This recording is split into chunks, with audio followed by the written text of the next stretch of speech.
June, July, and August.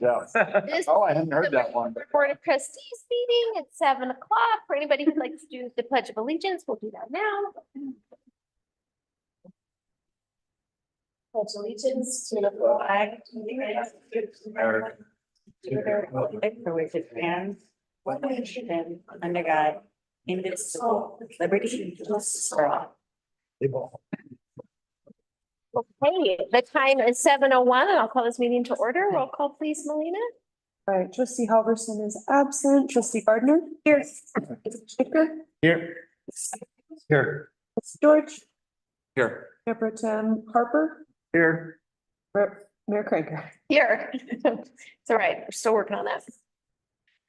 All right, I'm realizing I don't have a printout of the agenda here, but we'll move through it. All right, do we have, thank you. Thank you very much. Do we have any board or staff revisions to the agenda? We do not. Board? No. Okay. All right, we'll move on now to public comment. We have no one in person for public comment. If you are online and you would like to make a public comment, please click the raise hand button and we'll promote you to panelist. You'll have 3 minutes. Okay, seeing no public comment online or in person, we'll close public comment and we'll move on to new business, appointment of library board member vacancy. Sure. So we have one vacancy on our library board, which consists of 5 board members outlined in your packet. In the library board bylaws, it states that each trustee shall serve for 2 years. Patty and Kim are requesting to serve their second 2-year terms, and Molly will not be continuing. We received 5 letters of interest for the one position. And according to the bylaws, the town board of trustees is responsible for filling the vacant position for the library board. I do want to remind people that there are also board seats available of the Friends of the Library as well. So we are hoping that whoever's not picked for the library board might want to go throw their name into the Friends of the Library board, which is its own nonprofit and not selected by the Board of Trustees. And Missy's also on the line if you all have any questions for her. Great, yeah, if you could promote Missy, that'd be great. Thanks, Melina. Thanks for joining us, Misty. I know we're just moving through here quickly. Did you want to add anything about the board, the terms, or the candidates? Am I on? Can y'all see me or hear me? Yes, we can hear you. Okay, good. I wanted to say just a couple of things. I want to make the distinction so everyone's clear about Friends of the Library versus a library board. So most of you know we have a Carnegie Library. What that means actually is that Andrew Carnegie set it up so that the library was governed by the library board. And so everything that has to do with budgeting and growth and renovations goes through that library board. The position that we're talking about today, we have one of those spots. So a lot of that, that participation is meetings and brainstorming and helping out in that capacity. The other organization is the Friends of the Library. So Friends of the Library is a 501(c). Pretty much anywhere you go in the US, if you go to a library, they have a Friends of the Library Foundation that supports them. For instance, if you go to the Durango Public Library and you go in, they have a bookshop there and they have like a coffee shop. And all of that is worked by volunteers of Friends of the Library. And then that money is then funneled into the library as additional support. So the Friends of the Library is really boots on the street and like doing the things and providing the volunteers. And so while we only have one seat on the board for the library board, I want to echo what Gloria said in that where we really need you is on the Friends of the Library. And we have a new board there, but we need new members. And at one time, it was a very robust group. I think they had around 100 members. Now we have like 5. So I aspire to get back in the hundreds and be able to help the library in that way. And through doing that, you're allowing yourself to volunteer. So we have some movie nights, outdoor movie nights coming up this summer. We also have a chili cook-off coming up.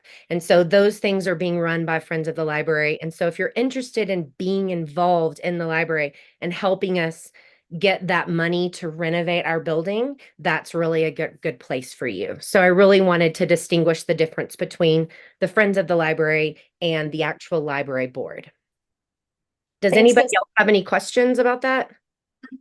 I was just gonna say that's really helpful because I think we see this great interest. I think it's just so neat in the community to have so many people come forward for a position and express their interest. And so, for those of you, if you're not selected, 4 of you will not be selected, 1 of you will be appointed. That's a great outlet for your enthusiasm there. So Misty, would you expect that these candidates could just reach out to you, or do you think the Friends of the Library would maybe contact these folks to? So if you're interested in Friends of the Library, I would recommend, so Ann Izzard is our president right now, and we have a new email address. It's FOTL Silverton@gmail.com, basically Friends of the Library Silverton@gmail.com. We are actually actively collecting recipes right now. So if you have a great recipe, I'm going to use this platform to say, send that email address a great recipe. That's going to be one of our other fundraisers. So that's probably the best way to get involved and find out like when we're meeting and things like that. Great, thank you. What other questions from the board for Misty? I think, Missy, I just had a question kind of from you and your current board. You know, again, we have these great letters of interest, some really great community members. I think what stood out to me was the potential synergy of having the school librarian more directly connected with the board of the public library. Maybe even think like, maybe that should be a standing seat, but that's a future discussion. But so I was just kind of curious about that. If you and the board had kind of a recommendation or thoughts. But it just stood out to me with Kelly being the school librarian, that could be a really good synergy. Because I know there's a lot of programming that overlaps between what the school library does and what the public library does. Yes. Well, I will say this is just me as the director personally. Our relationship with the school has really blossomed this year. And we have been doing a lot of really, and I think we'll all agree the best way to get things done in Silverton is through partnerships. And the partnership through the school and the public library has really grown. I think Kelly coming on board would further that connection. And to be honest, from a director standpoint, having another librarian to support me would be of really great value. She especially is very obviously familiar with the children's literacy aspect, and that's something that's not exactly my forte. I'm more into adult literacy. So having that board member in that capacity could be really helpful. I also think that the partnership with the school, obviously, it plays a really big role. So I think they're all really great candidates. But to speak, I think Kelly would probably, in my opinion, add the most value to our library board. Thanks, Missy. Questions from or thoughts? No questions for me. I was just going to add on that looking through all of these, everyone here had great letters and is qualified, but Kelly did stand out to me as well. Just with her specific experience in that field and being a librarian at the school, also having experience with budgeting, I thought that she was the best candidate.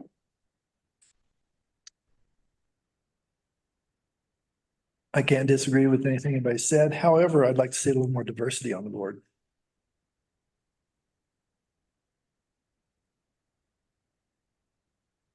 I think Kelly's been a fantastic librarian for the school, and I think that she would add a lot to the board.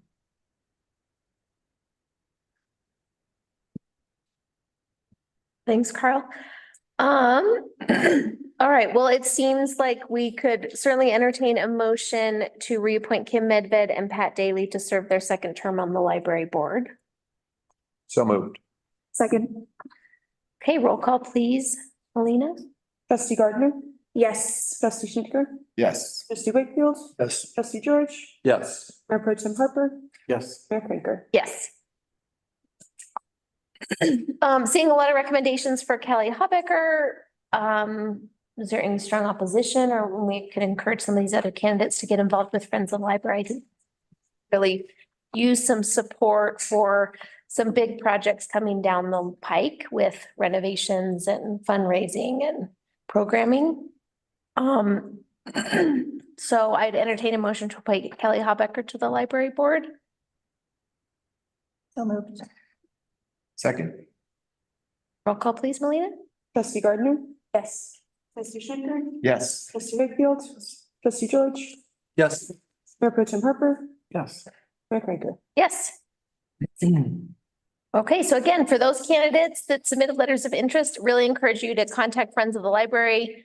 Again, FOTL Silverton@gmail.com. They could definitely use your support and leadership and interests. And thanks, Misty, for joining us tonight. And Thank you, go guys. forth and continue doing your great work. All right. Thank you, guys.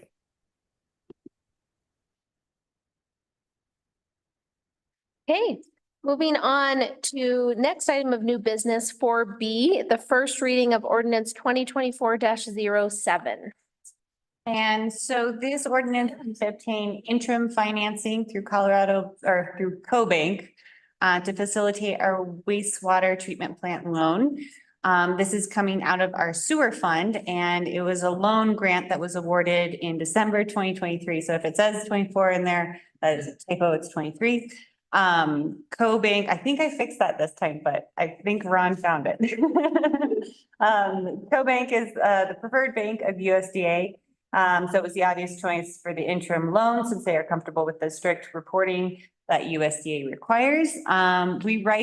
We wrote the ordinance with a $335,000 contingency to cover unexpected costs, including bids that are higher than the original amount. Since we did write this grant almost 2 years ago, so anticipating maybe some cost overruns there. And basically we would go back to USDA, they would grant us more money to cover that cost, and then we would be covered with this interim loan. The reason why we put that in right now, and we're hoping that 300 is a good amount, is that we won't have to go through the process again after we go out to bid. So we're trying to move everything forward all at the same time while anticipating those contingencies. Upon the approval of the first reading of this ordinance, it'll be published in the newspaper, presented at the next meeting for the final approval, and then it won't be enacted for 30 days. So we hope to close on our loan by the beginning of July.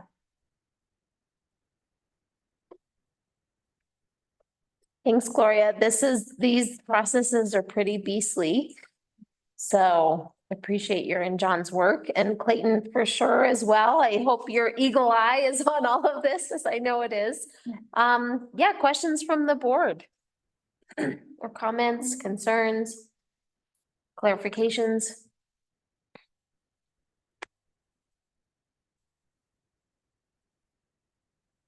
I just say again, this is for our wastewater collections system project, sewer pipes, manholes, rehabilitation of that stuff. And this step is required by USDA, who's supplying our loan and grant for the project.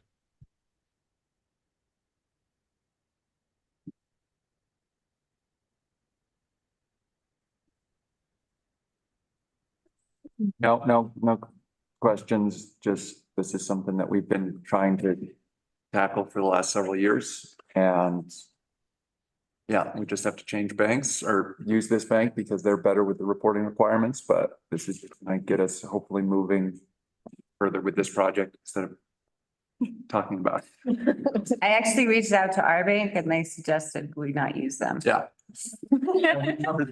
And I think finance committee too, we're going to all these specific banks. We're going to see some more of this, but you're going to see specific banks for specific loans. So that the reporting requirements for these different government agencies are covered.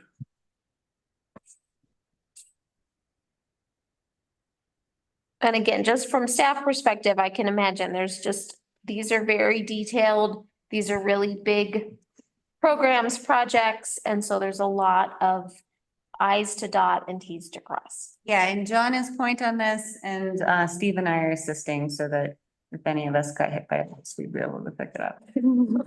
And I'm also trying to memorialize everything in our packets because it is complicated. So that's why you have abnormally large packets right now, because if we have the documents here, they can be found later, no matter what. Blueprint for the future, maybe. Yeah. And just for the record, I feel really good about where we are with this project. It was intimidating at first, but when we approached it as a team and we had some additional resources from the outside come in and assist us, I feel really good about where we are with this project right now. And the next item on the agenda is a similar requirement for this same particular project. Yeah, I have no questions. Nothing in particular stands out to me in opposition. Just wanted to say thank you guys to staff for working so hard on this.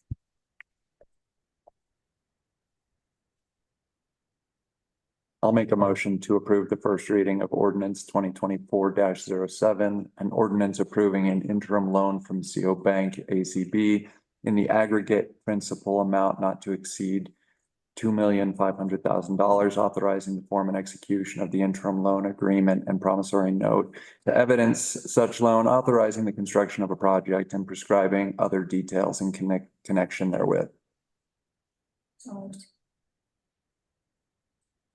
Second, you're second. I think Tyler motioned, Amy seconded. Perfect. Roll call, please, Melina. Trustee Gardner, Amy. Oh, sorry. Yes. It's all right. Yes. trustee Whitfield, Yes. trustee George, Yes. Mayor Pro Tem Harper, Yes. Mayor Franker. Yes. Great, thank you guys.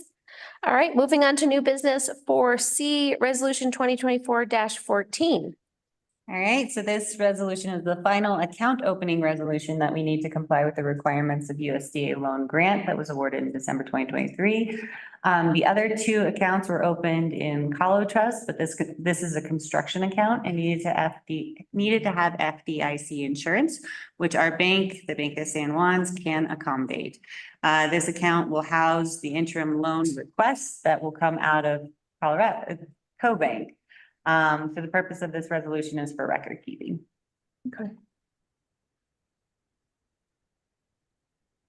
Any comments, concerns?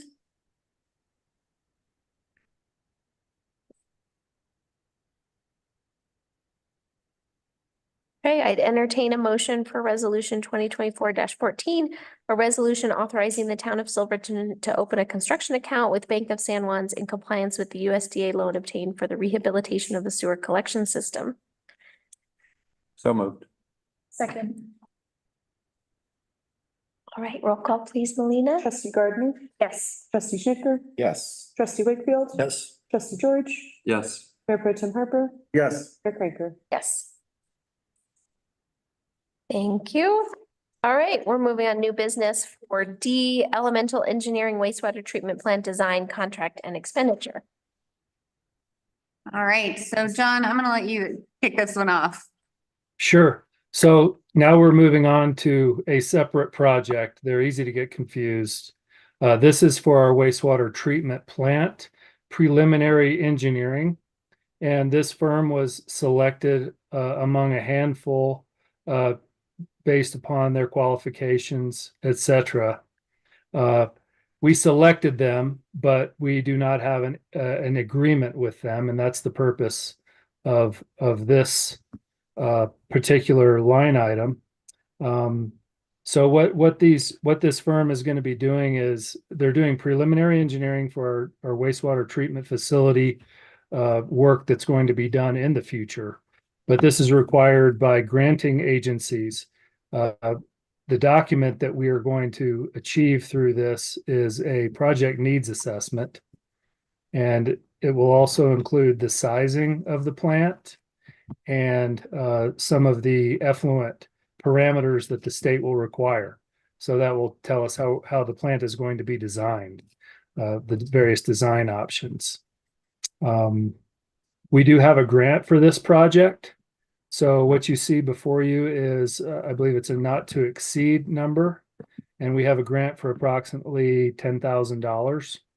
And that can be variable, but we're looking at essentially a what we feel is a very reasonable agreement not to exceed with this engineering firm for this work. I'll be glad to field any other questions. And John, just to clarify on that budgeted amount, so we also put some money in the budget for this as well. So the not to exceed amount is the combo between the grant and the budgeted amount we put in the budget? That's correct, but I would defer to Gloria on any more specific funding questions related to the budget. Thanks.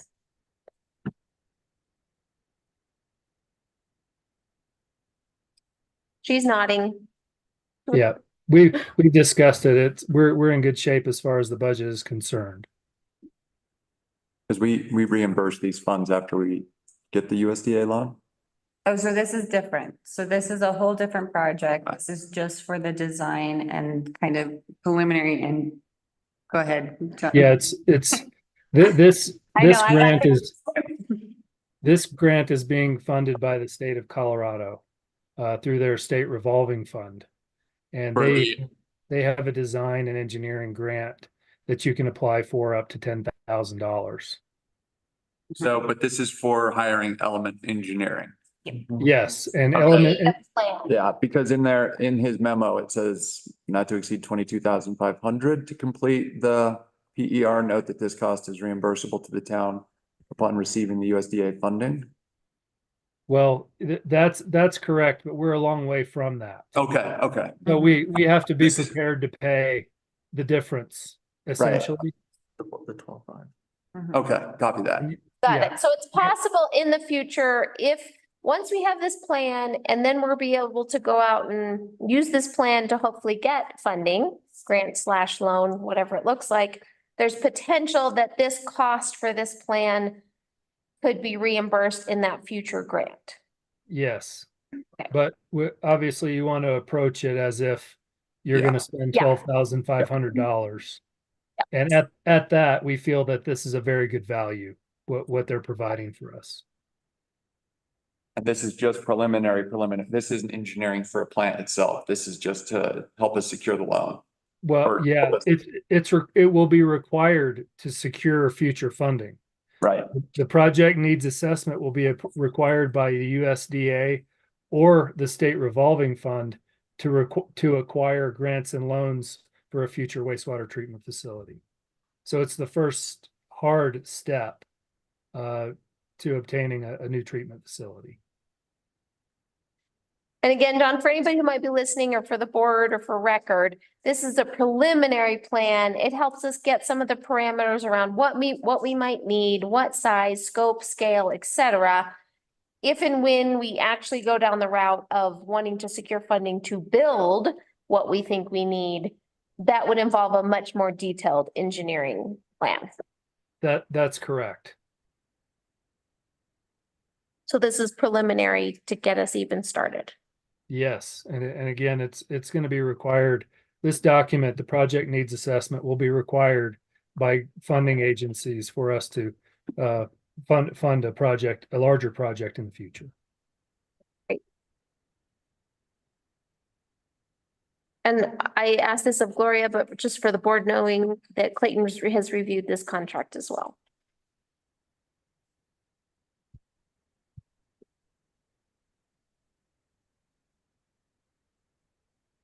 You got a thumbs up on the screen. Do you want me to speak on that, Mayor Cranker? I have No, just reviewed- wanted to clarify, just so the public and everybody knows that you've reviewed the contract as well. Got it. Thanks. Any questions on the RFP?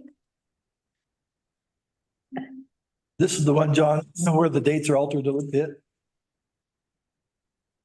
Was that the one in the memo that had the incorrect date, Gloria? I believe it is. Ah, that's the one in the memo, yes. Yeah, because I caught that as well, but I don't know if it got into the packet.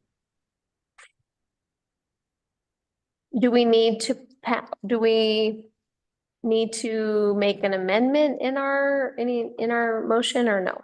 No, that was just in the actual agenda memo. Oh, yeah, yeah.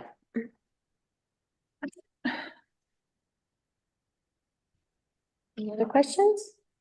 No. All right, I'd entertain a motion to execute the contract with Element Engineering for the water reclamation facility USDA preliminary engineering report.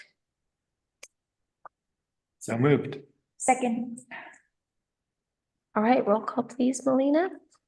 Trustee Gardner, Yes. trustee Schnicker, Yes. trustee Wakefield, Yes. George, Yes. Mayor Pro Tem Harper, Yes. Mayor Cranker. Yes. Thank you. Thanks, John. This is really exciting. Yep. These are like big little steps. Thanks.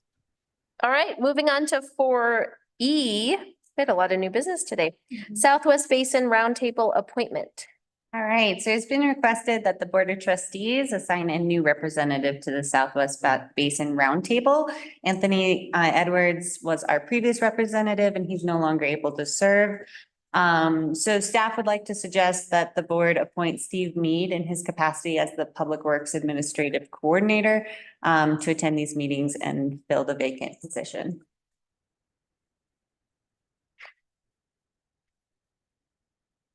Questions, or John, did you have anything to add? You popped up there again. Yes, I would. I would just like to add that it's good to have a presence on the Basin Roundtable.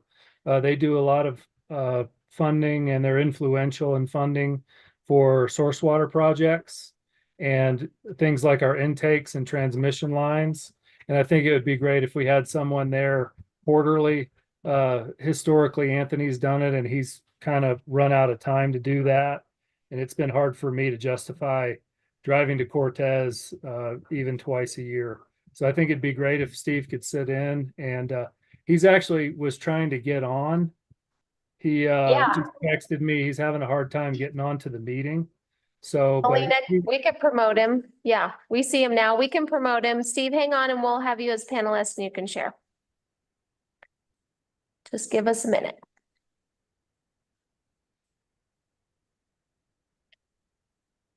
All right, Steve, we can hear you if you want to go ahead. All right, I'll just say thank you for this opportunity, and it's a thing of interest, and I hope to be able to contribute and speak well for the town of Silverton and San Juan County. Great, Don't thank talk. you. Don't talk at these meetings, Steve. Just listen. I can do that and take notes. Get a year under your belt. These guys are heavy duty. I mean, they're really old school, influential water people in Southwest Colorado in our basin, and they're really a wealth of knowledge. They connect us with other states and the Tri-State Compact as far as our water going to other states and other states claiming our water or from the agreement that goes way back. But these meetings are very interesting. And at times they could be advantageous to have someone in there. So we'll just encourage Steve to get in there and learn, and hopefully we'll get some good networking out of it and potentially some funding. Thanks, John and Steve. Steve, thanks for volunteering or being voluntold. I think these regional boards are super important because we all know if we're not there, we get nothing. Yeah. But if we are there, we might get something. So representation specifically around water is huge because I know historically, dating back to the original Colorado River Compact, there were plenty of towns and counties in Colorado that didn't show up and they were cut out of water allocation completely. So yeah, I think it's really important that we have somebody there representing us. And we also have the San Juan County has a representative, Charlie Smith, who's been on the board for a handful of years now. And so Charlie's been around a while and he can be a mentor for Steve at the meetings as well, kind of get him up to speed. Thanks, Tyler. Other trustee comments? All right, I'd entertain a motion to appoint Steve Mead, Public Works Administrative Coordinator, to serve as the town of Silverton's representative on the Southwest Basin Roundtable. So moved. Second. Roll call, please, Malia, sorry. Trustee Gardner, Yes. trustee Schnitger, Yes. trustee Wakefield, Yes. trustee George, Yes. Mayor Pro Tem Harper, Yes. Mayor Cranker. Yes. Thanks, Steve. Thanks, John. Great, thanks. All right, moving on to our consent agenda. I wanted to give a quick little bit of context for one item in there that would be 5E, the letter of support for medical transportation. So just a little context, this is not committing the town to any funding, MOU, any sort of commitment. We just have started having conversations from the public health side with a regional transportation provider who was interested in talking to Mercy Medical Center, Common Spirit, about transporting folks who had been discharged from the hospital or ER back to Silverton. And so this is just saying, from the town perspective, this is a need, this is important for our residents, and anything that these entities want to talk about that could help aid this would be helpful. So, but again, not committing the town to any sort of relationship. And then also you'll find an employment agreement for Brian Berger, who will be working under Sarah with Parks and Recreation as a seasonal parks lead. Since he is my husband, Clayton will be Sarah's direct report for all matters relating to Brian's employment. You will also find an RFP for cleaning the bathrooms at Anisi Park. And 4 special event announcements, including Iron Horse on May 25th, the Hard Rock 100 on July 13th, and Silverton Creative District's First Friday Art Walk. This is the first Friday from June to September, and then the Summer Sounds concert series. So we are starting to ramp up for summer. And Dana, I just wanted to add with the medical transportation letter, I think it's a huge need. I've even heard before people don't want to go to the ER, don't want to get transported because they don't have the ride back. So just thanks for that there.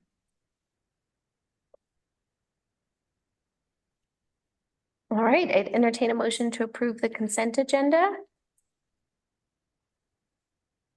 Unless there's other comments. Make a motion to approve. Second. Okay, roll call, please, Melina. Trustee Gardner, Yes. trustee Schnitger, Yes. trustee Wakefield, Yes. trustee George, Yes. Mayor Pro Tem Harper, Yes. Mayor Cranker. Yes. Okay, thank you. We're moving along, guys. Speak up if you'd like to. Moving on to staff reports, agenda item 6. Okay, I've kind of got a lot going on here. Meeting list was Okay. so out of control. I forgot to add the audit. That's consumed most of my day today. So, all right, so I have on the agenda a request for Housing Authority meeting on the 28th. But neither Anne nor I can attend that meeting. We will both be on vacation during that time. Even though Anne has offered to Zoom in from Mexico, she's not sure if she'll have service or not. So we do have a time sensitive item to bring to the Housing Authority before June. And wanted to kind of gauge if you would be okay with a 30-minute meeting before or after our work session with the county commissioners next Monday or another day. So I can definitely send that out in an email and start that, but I just kind of want to put that on your radar, or we can come to consensus tonight on a time. But basically it's a proposal from our RFP, Fading West, and seeing if, we can work with them as the developer, and they have opportunities to obtain funding that we don't. So I normally wouldn't try and squeeze something like this in, but this one is a kind of a time sensitive one. Do you think the meeting on the 20th will be 5 to 7 and it would be 30 minutes after or 30 minutes before? Right, yep. That's what we're anticipating. I don't want to take away from our time with the commissioners. I've done that before and like put them in like an hour slot or 2-hour slot, and that was really hard. So yeah, I would give the full 2 hours to that meeting. I'm available after that meeting. It works better just with my work schedule. After 7 p.m. works better for me. And I haven't set this yet. I just wanted to kind of throw it out there. So I will email you all more details on this. Okay, and then I want to give a heads up that street cleaning will be this Friday. Last Friday was too cold and snowy, rainy.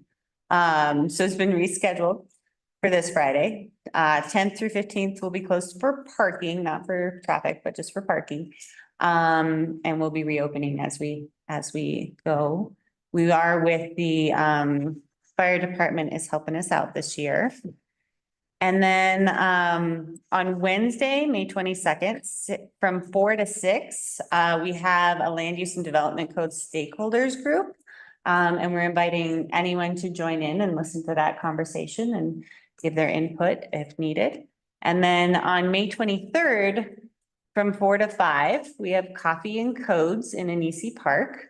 Sorry, I put coffee, but it's cookie and codes in Anisi. Like, why would it be from 4 to 5? That was cookie and codes. We did coffee and codes last time. So come by Anisi Park, get a yummy cookie and learn about your codes. And our land use development codes. And then on Thursday, May 23rd, we're having a land use and development code open house here at Town Hall from 6 to 7:30. So a lot going on next week for the public to come and give their opinion on our land use development code. So Nisi Park is first, cookie and codes, and then open houses right after, is at 6. Yeah, on Thursday. Right. And then Wednesday is when the stakeholder group is. Yep. Okay, that's all I have. Yeah, that land use code open house is gonna be super important for all the public to come and share your feedback and opinions. Take a look at the website. Just Google Silverton Land Use Code. It'll come up. Gloria, these are a lot of meetings. I'm glad you're going on vacation in a couple of weeks. There's a lot there. I'm gonna get my 40 hours in, you know. You're not gonna I even leave on Wednesday.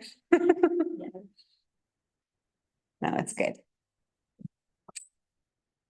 And then if you have any questions on our staff reports. So I did put it in there, but staff, they can choose which meeting to put it in and put their staff report in. So sometimes you get them at the first meeting in the month, sometimes you get them in the last meeting in the month.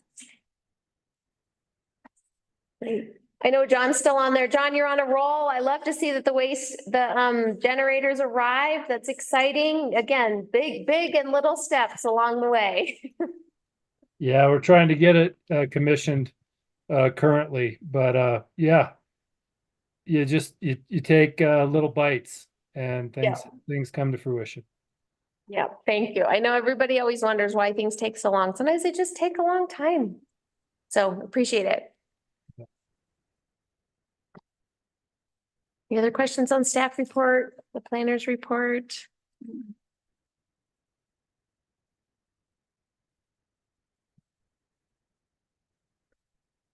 Okay, great. Moving on to committee reports and board reports. There was a lot happening this month, it felt like. Yeah.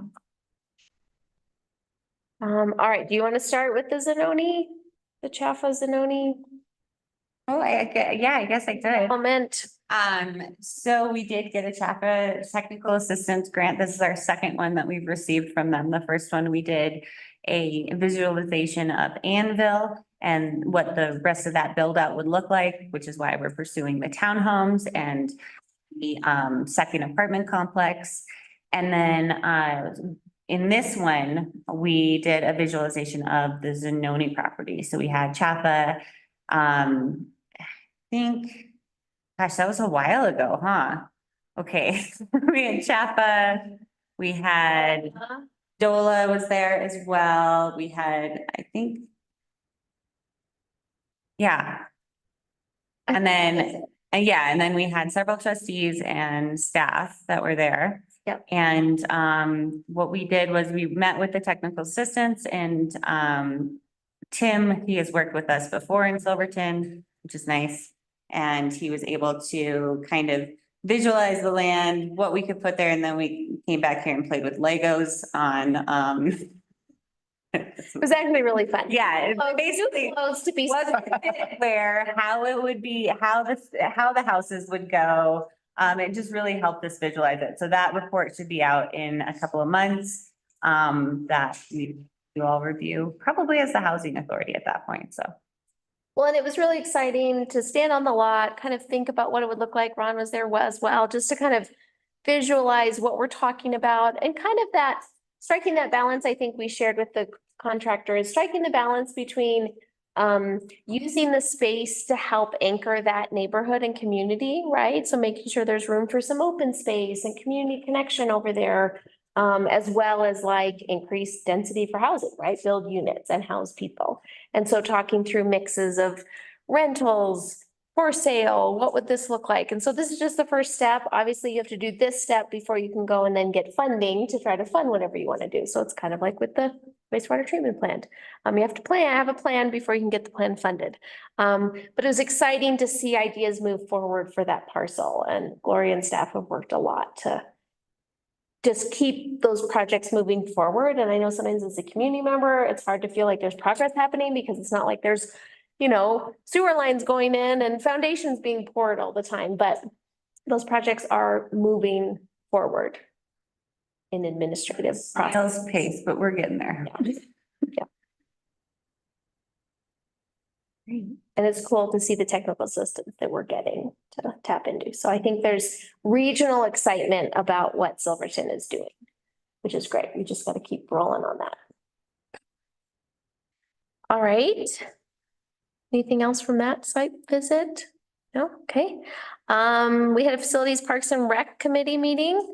Any of our new trustees want to add on to that? I do a lot of talking, so go for it. Yeah. Any of you, both of you want to share an update? Carl, would you like to share or? I can just, summarize some highlights. I think what the Facilities, Parks and Rec Department is doing is really great, balancing our needs for future investment and making plans for the future with keeping up to date on all the existing infrastructure, and moving forward with things like trying to improve the reliability of our ski lift at Kendall Mountain. And without getting too much into the weeds of things, I think it's really exciting and there's so much going on. So we're really lucky to have a great staff that's able to balance all the different pieces. There's a lot of competing needs, and I think progress is being made. I think that some of these projects will be coming to fruition and others will be slower moving, but it's so important that we don't lose track of maintaining and preserving what we already have. And that's I was really heartened to see that balance being struck quite well by our Facilities, Parks and Rec staff. Thanks, Carl. Amy? Absolutely. And speaking to the lift, in particular, Sarah let us know that POMA came and did a site visit for us, and they determined that we probably need a total electrical replacement. And they gave us a quote for $92,000. It is quite expensive. I know they're looking at other avenues as well for local contractors. Some questions we had initially, and please add anything else if I'm missing anything, but we wanted to know, like, if we pay $92,000, get this whole replacement, what is the lifespan of the lift from there?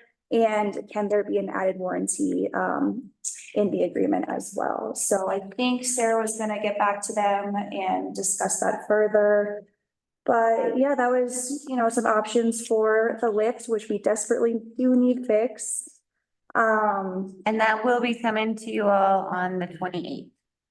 And we also have submitted a T-Mobile grant. Right, which is why we're waiting until the 28th to see if we receive that fund. If not, we'll have a decision to make on the 28th. But we have received a bid from Grady as well. So we have kind of some options. Yeah, and then I guess we just also discussed briefly increasing the rates for some of the facility rentals, such as Kendall Mountain for peak and off-peak season. Cool. Thanks, guys. And Sarah's team was there, the full-time staff. It was really great to just get connected with them. And I just think, real shout out to Sarah and her team are being really responsive where they can with low-hanging fruit, right? And so a great example is that was from trash cans on Shrine Hill. At either end, there's now trash cans there. So if you're walking your dog and you want to pick up poo, just deposit it there. And those are low-hanging fruit kind of things that the staff is really willing to tackle. We have much bigger, we have old facilities, historic facilities, we have parks we need to maintain, we manage all of these events that come in. So there's also some much bigger things we're going to have to work through over the future of that department, but just thankful for the staff working on it. I wrote down one stat that was they had worked on 100 different tasks in 2 months. And I think that's just really, it's just great to see all the stuff that's happening. And remembering it's facilities, it's parks, and it's recreation. In bigger towns, you have, whole departments for each of those things. And so appreciate what that staff is doing. All right. We also have the San Juan Development Business Summit on May 1st. Do you want to speak to that, Gloria? Do you want me to? Anybody else who joined? I mean, I would like to thank Ann Chase for putting that together, and Sarah Moore. Really, it was an amazing event to get our businesses up to speed with the latest and the greatest and the opportunities that are out there.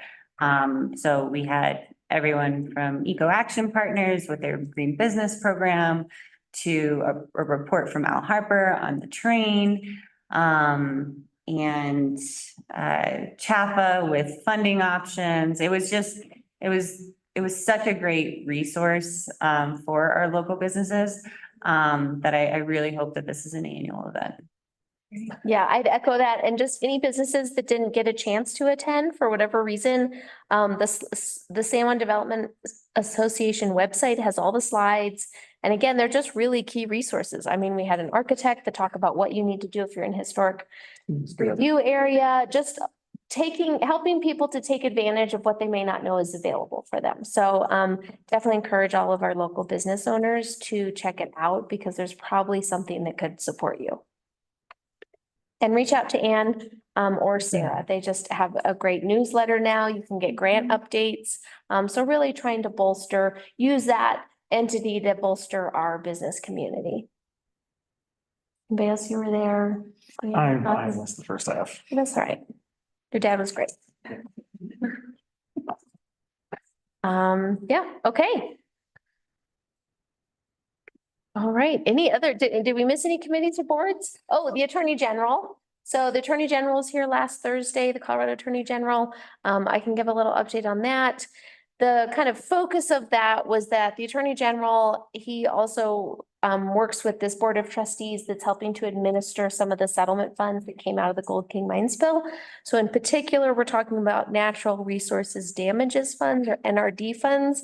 And these are funds that are not being spent in the super fund. They're spent in kind of the watershed that was affected. So there have been a variety of stakeholders, groups, including like the CAG, and a variety of folks who have been kind of super engaged in the super fund discussions, helping to inform what those dollars could be spent on or what makes the most sense for our region. And that would include Durango as well. I was really impressed with the number of staff that came up and sat in Kendall. There were a lot of people there. Again, I think we were able to give a little bit of context for what our community is like, the unique challenges and opportunities we have. And so it was neat to have them on site. It's always great when you can get regional leaders to come and sit in our space. And so again, many of them are familiar with us because of the history with the Gold King mine spill, but it's just helpful to have them here. And I think everybody there were really great advocates for our community and just all the local stakeholders. I was very impressed with the level of expertise, capacity, and knowledge that was represented in Silverton. So way to go, community. And stay tuned for what the kind of spending of those funds would look like in the future. And just a little context, there's ideas that, while the EPA is still doing their remediation over the next years, we can also work on like restoration projects and what that would look like in this area. And so some of the funds might be spent sooner rather than later, and some of the funds might be reserved for like when the EPA's work is done. So. It's informative, Ron. You were there too. Anything I missed? Certainly don't forget us when it's time to hand out the money. Because we're just the tail end of Durango. We're the starting point of Durango. Is that, We're the starting point of Durango. they don't see it that way. Yeah, yep. I do think it was great. They showed up in person to see our community. I think that goes a long way to be here in Silverton. As mentioned, I was only there for about 30 minutes, but you know, as mentioned in the beginning, our town is not like every other town in Colorado. We're not like Denver. We're not like bigger cities. So to have that visual, you know, an in-person experience, I really appreciated that and them coming. Well, and Ron, to your point, I think that that's a reminder of like the importance of the groups like the CAG or some of these stakeholder groups from Silverton and San Juan County who've been involved from the beginning, to stay involved, to stay the course. It's a big capacity drain for our community to work through this, even though it comes with significant amounts of potential funding and settlement funds. It's still a big capacity thing because it means that those folks are attending all those meetings instead of not working on other issues in our community as well. So stay tuned. All right, moving on to number 8, trustee reports. I have a little update report. Last week I got to go on a site visit with John Seitz and learned more about him and what his crew do on the day-to-day basis. And I really, really appreciate you guys. And I think that, you know, the town staff and you all are invaluable to our town. And I know I don't just speak for myself when I say we greatly appreciate you all.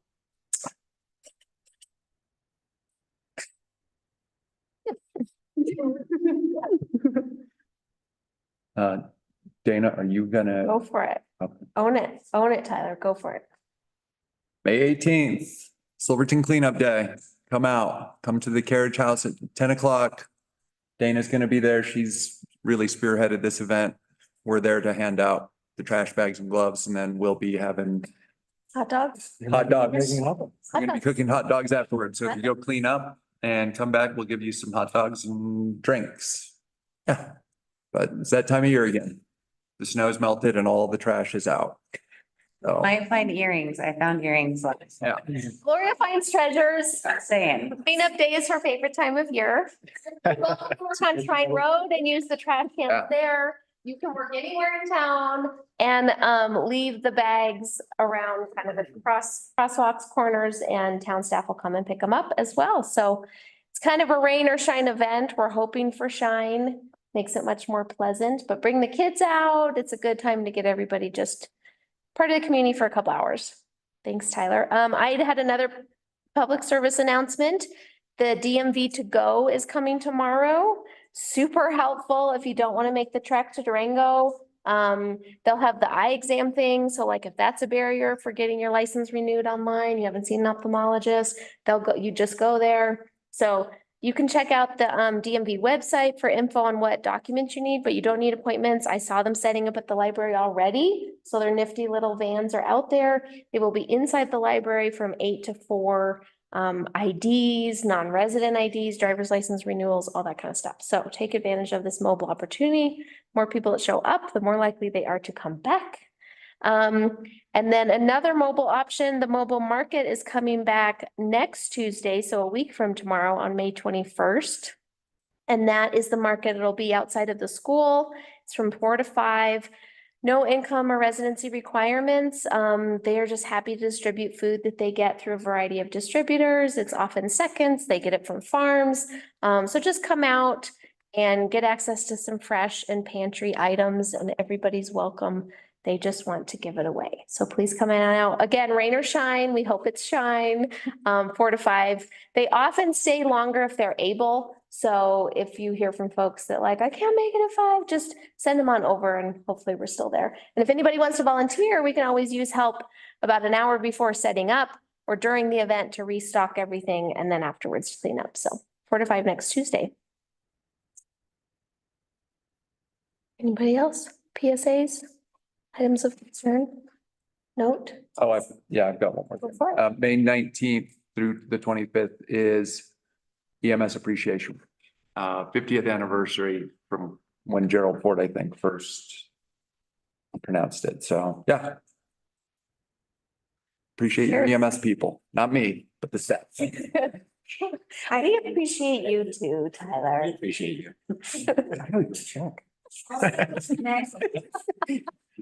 a lot. TEORDE, right?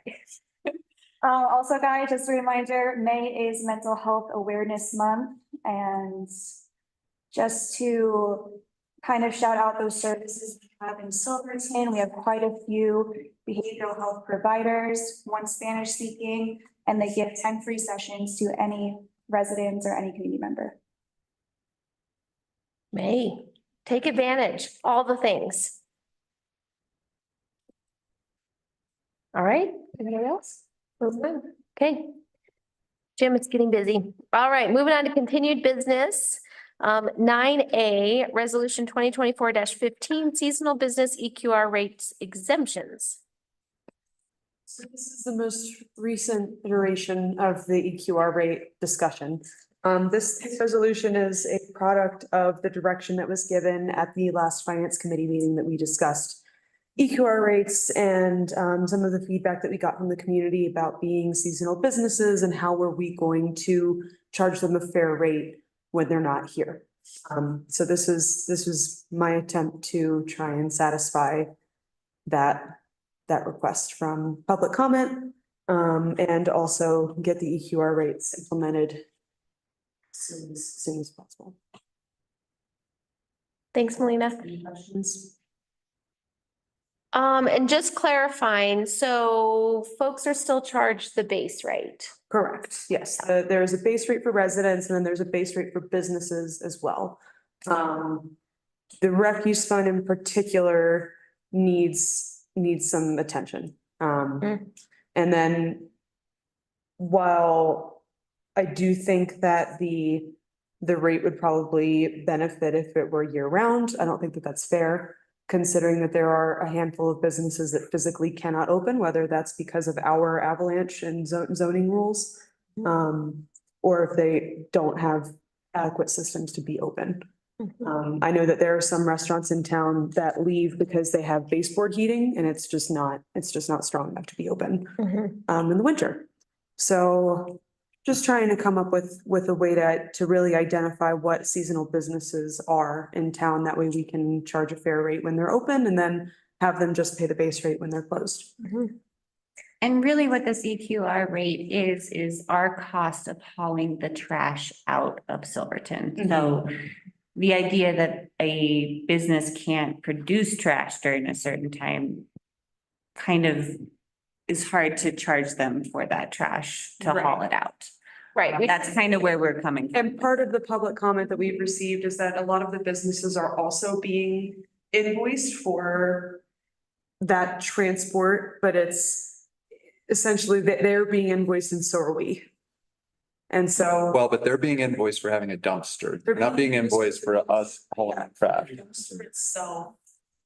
But not what is inside of the dumpster or the fuel that it costs to take the trash from here to, I think, Bruin's facility is in Nukla. But are they, and correct me, so they're paying for the dumpster and then for hauling the trash from their business to the dump and then from the dump to Nukla?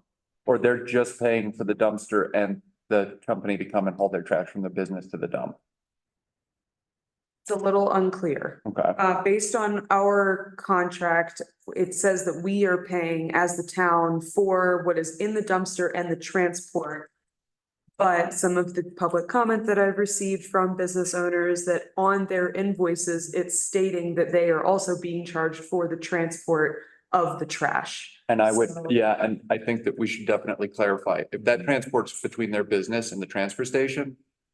Right, I don't know if they're being charged for that short Okay. distance or if we are being charged, or if both of us are paying into that Right, transfer. if we're being charged twice, then yeah, something should probably happen. But if it is simply just the transfer to the station, then And then we pay for the transport from the transfer station to.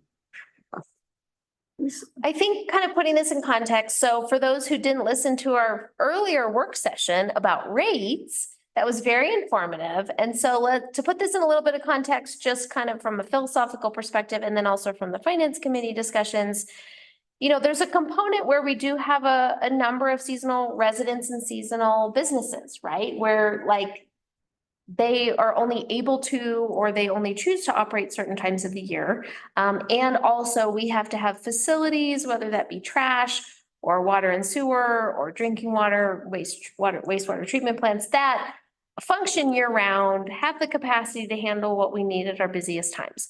So we kind of are always having to strike this balance around people paying according to what they use, as well as also supporting the system being available when they're here. And that's just the situation we're going to continue to find ourselves in. For the community's context, the refuse fund has not been solvent. We are not charging the appropriate rates to cover the costs that the town has to pay to Bruin to operate the transfer station and transfer our trash out of here. And as a municipality, like, we have to be charging the appropriate rates to cover the costs for that service. And so this is where we found ourselves. The finance committee has gone over the EQR rates a couple of times. We've picked up this project a couple of times, and I think we're in a pretty good place for what we settled on with the EQR determinations for which businesses are which and how much they should pay. The question we now kind of have to answer is, are we going to change what we're paying seasonal businesses? Again, those businesses do need that facility operating year round. It needs to be there when they show up. And also they aren't able to operate certain times of the year. So that was kind of the compromise of like charging everybody a base rate to pay for that facility existing year round, but only charging EQR rates to businesses when they were operating. And then also for our new trustees, like what Chris was talking about earlier with EQR rates, the trash EQR rates that have been calculated that we are basing these prices off of are using number of seats, square footage, number of RV sites, number of hotel rooms, it's all very dependent on what kind of business it is and what they have, and to try and come up with a fair rate for what is being produced trash wise. I guess, for me, looking through this, I am a little hesitant about some of the exemptions. I completely understand and agree with if you're in an avalanche zone, you cannot operate. But the word adequate heating system, right? What is the definition of an adequate heating system? And I could make a case for a few businesses in town, short-term, quite a lot, to say, hey, we don't have adequate heating. We never had to get it, or we never had to invest in it because we are not open year round. Mm-hmm. Same with the snow load and those physical constraints. I just think from that standpoint, it's probably extremely difficult for some businesses to operate year round, but I don't necessarily think those two equate to impossibility, whereas avalanche zones do for me. So those are the only two hesitations I had with the ordinance written as it is. And I mean, we could alter this to just cover the RV parks and campsites, because they are the only ones that physically cannot operate in winter. And then as far as the other businesses, we can kind of go back to the drawing board. And for some context, I spoke with the clerk in URA, just out of curiosity as to what they do. They use EQR for everything. They use EQR for water, sewer, trash, and their residents and businesses pay all year round, whether they are here or not. Because their infrastructure cannot be supported without that. So that is also something to consider. I haven't talked to the other clerks yet. I need to talk to some other towns so I can get some more information, but They are a good comparison. And I guess I wonder just administratively, how burdensome it is to have all these variety of folks coming online and offline. It's kind of just the nature of where we are. That could, It really is up to the board if you all would like to, Yeah. like, this is definitely a policy decision at this point of what you all would like to do.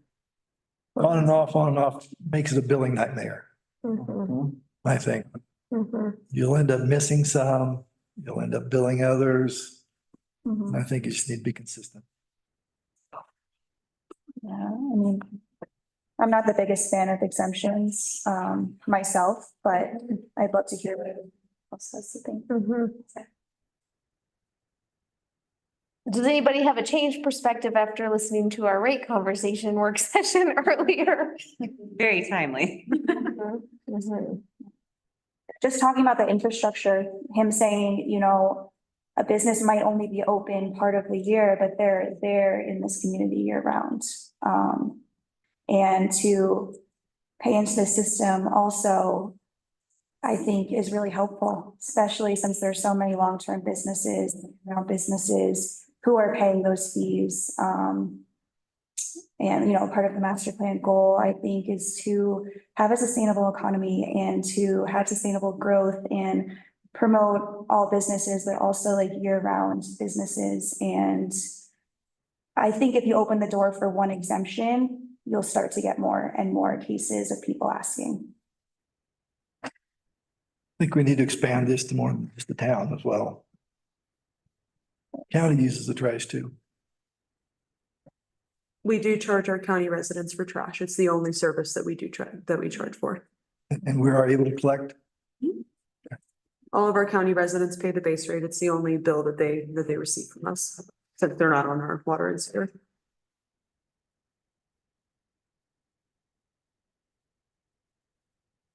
Yeah, and we haven't been able to balance this budget. I didn't hear. It's never been close. It's always been. We did supplement it last year, and that's the graph that I put in I want to point out in your packet, that is just, from the fees in to the contract out. We have actually been subsidizing our refuse fund. Last year, I think it was 140,000 that we had to put into And it. it's been that way for. Well, and I guess that's the other argument, and I know Dana sort of made this argument as well. Like, if we don't have these, if we don't have this for people when they do show up to part-time businesses, well, I guess the alternative is everybody holds their own trash to. Nuclear? I mean, worst case, but you know, like gaming it out, it is sort of like, well. We need to make this try and pay for itself. Well, I think staff is always looking for new ideas to get a better, to get good value for this contract. And so that's something that we can continue to work on. What happened to our incinerator? That was only like $10 million. Incinerator and commercial composting will be fun. Yeah. Grant for that. Yeah. But in the finance committee meeting, we did hear from some business owners, and so this was kind of something we were willing to contemplate, but I guess, I don't know, having thought through the rate study preliminarily and kind of thought about the real pickle that we find ourselves in of having to pay for these services and sustain them year round. It is tricky. I don't know, the other finance committee. Yeah, I'm less inclined to support this, especially after the presentation we saw in our work session this afternoon. And yeah, per Amy's comments and everybody on the board, I think it's on and off. As Ron said, trying to, you know, start billing, stop billing. I think it seems more difficult to go ahead and just start giving exemptions. And they could be, you know, not arbitrary, but difficult to administer, especially if you're like, well, what's adequate? Right. And so. Everyone can make a case. I mean, adequate heating in Silverton, what's the definition of that really? The other wild card are all the people that camp, dry camp out, bring the trash in. What do we do with that? Yeah, and that's something that we've just, I know they put out a camp dumpster, but I don't. Is the only way you could even remotely monitor that is just charge the landowners. I mean, we've thought about doing, we've looked into this with Bruin, a credit card, like dumpster where you swipe your credit card and to throw it in. But then you need surveillance or at least an attendant there to Electricity. throw it next to it. So we have talked about different ways where we could capitalize off of the camping that's going on and recover our costs that way.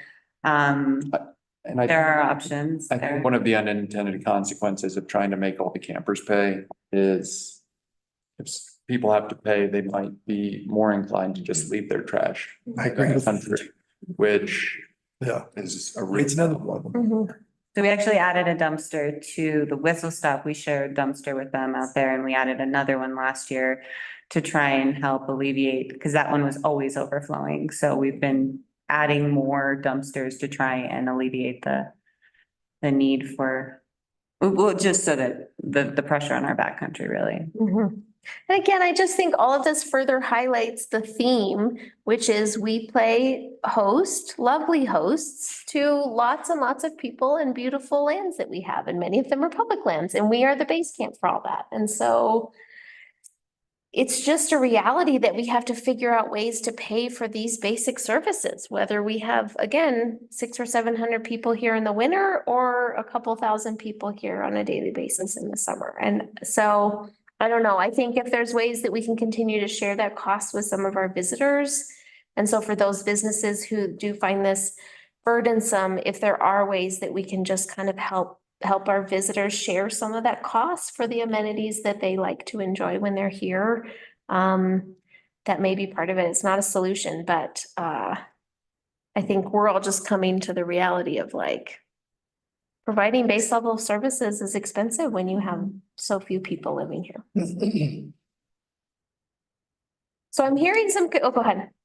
Well, I just think it's really important that, we are considering fairness and we're contemplating the reality that there's this seasonal flow that happens and I think that giving that due consideration is really important. I'm glad the discussion is happening. I agree that this doesn't seem like the right choice right now, but I'm really glad that this is on the table. We're talking about this and thanks, Melina, for putting it together. Thank you. May I ask what direction you would like me to take instead? So I guess the question I have right now for the board is I've heard, so EQR rates are settled. We've implemented those. We're now talking about seasonal exemptions. I've heard kind of general consensus that we're not so sure that the seasonal exemption is the direction we'd like to go because of our consistent year-round operating costs. And the one question I would have is to Amy's point for those businesses that are prohibited from operating. I kind of have a question for Clayton. Are we able to charge differentiated rates? What is our leeway in the rates we charge versus what businesses are allowed to operate which parts of the year? I mean, I think you could do it however you want, as long as you had a reasonable basis for those fees. I think you can, if you're talking about mix and matching fees based on usage, which is what it sounds like based on some sort of timeline, then as long as you can come up with a, reasonably supported fee schedule, I think you can do it however you want. I think the question is, if the board is contemplating not differentiating fees, even if you're a seasonal business, it means that we're charging the same fees to businesses whether they are operating or not. Yeah, that's correct. And that's actually more typical, even though it doesn't necessarily sound fair on its face. Take STRs, for example. The fee for an STR is the fee, regardless of how many days that STR is actually making money or operating, or how many people are in the short-term rental, however many days per year. So it's the privilege of doing business, Yeah. on a flat fee is more supportable and typically less administratively onerous than trying to come up with a leveled fee based on a business's projected opening. Yeah. So we could charge the base rate and the EQR to businesses year round, even if they're not operating. Yes, you can. It's within your authority to do that. Great, thank you.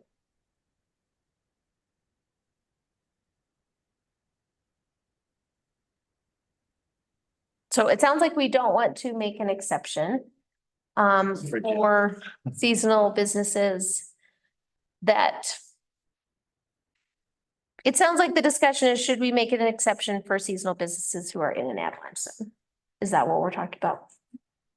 Or just saying I don't, the year-round cost? I don't think so. I think it's a year-round cost, and I think what Clayton just said, it's less administratively onerous and easily supportable, and it's the privilege of doing business.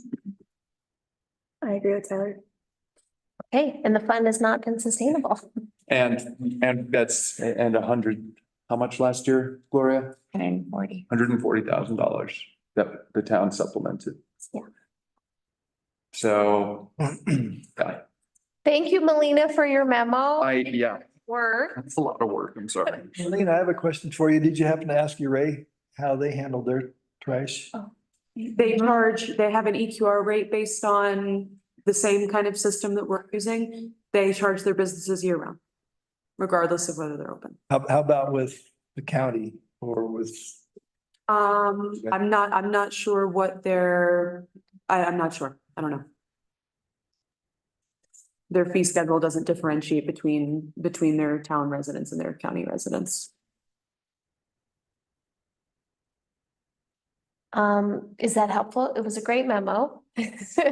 Let's just hope that you did the memo and now you can administer it more straightforwardly. Clayton, do we need a motion to deny the resolution for record keeping? Yeah, the resolution was presented on the agenda, correct? Yes. Yes. So you need to make, something has to happen. You need to table it, vote to reject it, or vote to, pass it. Okay. So I'm hearing consensus to vote to reject it. That what we're hearing? Okay, I'll entertain a motion. Introduce verbiage. Wait, Do what? we need new verbiage? We already have the EQR adopted. But we're gonna remove all the exemptions and all the fairness and. So it has to be reintroduced with new verbiage. I think we're just getting rid of it. To deny resolution. Right. Well, no, but we don't- already adopted a resolution adopting the EQR. Yeah. That already happened. Another resolution to clarify Seasonal. Right. Okay. But if you have more comments, No. go for it. No, I have plenty of comments. No, it's fine. We don't know what the EQR rate is. Well, with the previous board, we adopted EQR rates that defined all the different businesses. Correct me if I'm wrong, Melina. And Ron, Trustee Wakefield, I can show you we didn't want to publish the EQR information because it's broken down into specific businesses and business owners. Okay, But I do have all of that information if you want to see how we're calculating okay. these EQR rates. And on the online packet, there's a link to it. And so we can print out that link as well. Mhm. So historically, the EQR rates have already been approved. This was the remaining continued business of whether we wanted an additional resolution to have an exemption for seasonal businesses with the EQR rates that we already approved. So the EQR rates we already approved stand, nothing needs to be done, right? Okay. The first bill for that goes out. That will be the next cycle due on August 31st, because since we billed 2 months in the past. Thanks, Melina. Bill that businesses will see that EQR rate. Okay, so I would entertain a motion to reject resolution 2024-15 which defines seasonal businesses for EQR rate adjustments and to instruct the town clerk to maintain a list of seasonal businesses as proposed in the resolution. So, sorry. All right, roll call, please. Trustee Gardner? Yes, that, right. You're voting yes on a rejection. Yes on denial. Yeah. Yes. Yes. Trustee George? Yes. Mayor Pro Tem Harper? Yes. Mayor Cranker? Yes. Are we satisfactory, Clayton? I don't think we have adequate heat. Yeah, you guys are good. So, Great. yeah, Thank just. you. Thanks. Jim has said we don't have adequate heat. So I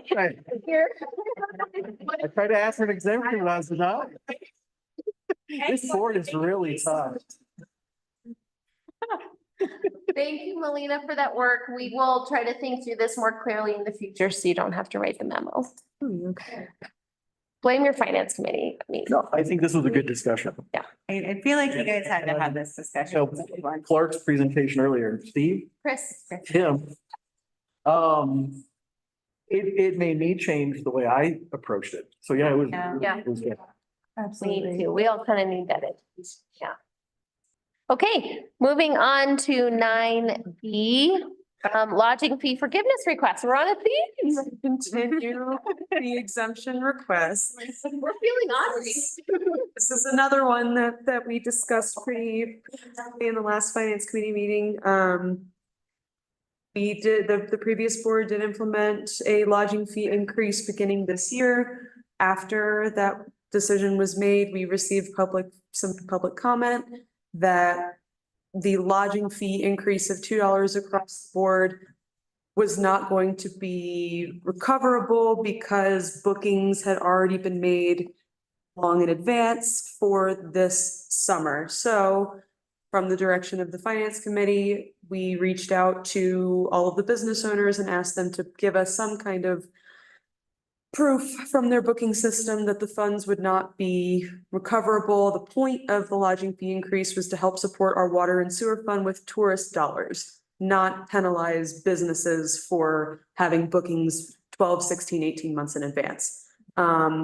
We got a little bit of feedback from that email blast from the list of businesses in your packet that stated that did provide information that said that the several $1,000s was going to come out of their own pockets because of the bookings in advance. So asking if we can allow them to delay the lodging fee increase until the beginning of next tourist season so that they can implement those rates so that they are not paying out of pocket for that increase. Thanks, Melina. And this really came up, just what you can see here is there are different types of properties, right, that collect differently. And so I think, when we had the conversation with Shane and Jim from a hotel perspective, those bills get implemented differently and it was easier to just add on the fee to the hotel bill. For some of these other businesses, the comments we heard was like, customers are paying in full already. And it was not an option to really recoup those from those customers. So that was how this started. I think Melina, your summary was great that again, to me, this feels a little bit different than what we're talking about with the refuse fund. Because again, we're trying to find ways to pass on some of the costs for the base level of services that people expect when they show up here to those who are using the services as well. So, but open it up for discussion. Also, this is a one-time. We did vote it through and they had already made their reservations. I think that's. Even these exceptions, they would have to implement the rate increase January 1st of 2025. Yeah, wow, so they're booked that far in advance? Yes, they are booked that far in advance that the increase would be a burden instead of coming from tourist pocket. Yeah, I guess that was just my question, is if they were booked the entire season. That being said, I do think this is a little different as they already paid. It'd be tough to go back and ask them for money. For some of our vacation rentals, that are open other times of the year that may not have weekends booked? Like, are they able to implement it into their booking system now? Even for, October or whatever? Yeah. I'm not sure how complex the back end of Airbnb and VRBO is. I mean, I imagine that it's probably not difficult, but I don't know. Our approach is just to say, starting January 20, any reservation Give them a little bit of a grace period. after should have this fee added on. To give them just a grace period to implement it so that they're not having to pay this summer for the bookings that they already had in advance. Okay, I switched January. At first I saw next tourist season, so I'm like, wait, next summer? Yes, okay. Good January first. It's January 1st then.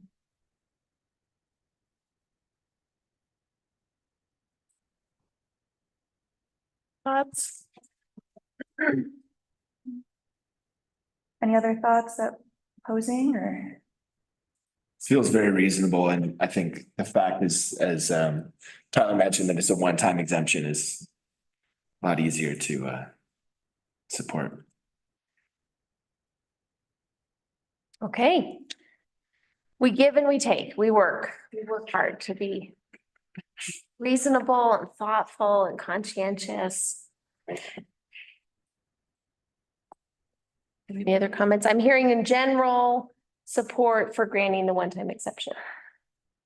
Anybody in opposition? Okay. Would someone like to make a motion to grant White Wolf Haas, Silverton Lakes RV Park, the Empire House, Hummingbird House, the White House Unit A and Unit B, the North Star Saloon and Wildflower House exemption from the lodging fee increase until January 1st, 2025? I make a motion, we give them an exemption. Thanks, Ron. Second. All right, roll call, please, Melina. Trustee Gardner, Yes. trustee Schnitger, Yes. trustee Wakefield. Yes. Trustee George. Yes. Yes. Yes. All right. Thanks, Melina.